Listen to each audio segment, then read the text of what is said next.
طب اكتر فيلم بيضحكك ايه؟ ب...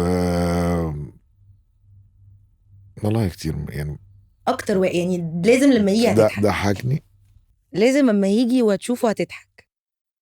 بصي اوقات بيضحكني الستاند اب كوميدي بس اجنبي اكتر. اوكي. يعني كيفن هارت مثلا بحب الستاند اب كوميدي بتاعه مع انه مش ذكي، يعني هو مش في اهم منه، بس هو بيضحكني في الستاند اب كوميدي. في أوكي. التمثيل لا، يعني في الافلام ما بيضحكنيش، آه. بس في الستاند اب كوميدي بيضحكني.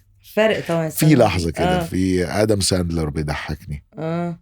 اوكي. بحب اللحظات بتاعته. نايس. جو جيم كاري ومحمد سعد وعارفة الجو الحركي. أيوة ده الحركي. في لحظات بيكون مضحك جدا، في لحظات لا يعني. بس هو في لحظات ذكية جدا بحبها عند محمد سعد بتضحكني، في لحظات لا. انه كوميديا هشام ماجد بحبها بتضحكني. انا بتكلم على الجديد يعني. طب ولما انت عملت كوميديا كنت حاسس بايه؟ يعني ما مش عارف يعني، هي كانت منطقة كده ضيف بس اتعلمت منها. لا يعني كان مطاريد صح؟ يعني كنت حاسس ممكن يكون احسن من كده، بس هو كانت المشكله لا انا كوميدي ولا المخرج كوميدي فعارفه يعني فما عرفناش يعني.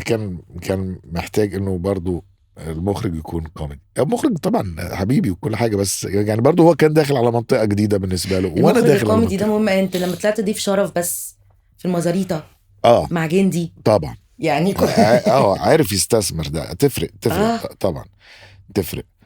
بس حرام يعني. كنت داخل انا مش ممثل كوميدي، والمخرج هو اصلا مش كوميديا او مش منطقته دي، فجاي يجرب وانا جاي اجرب، فكان لود على الفيلم.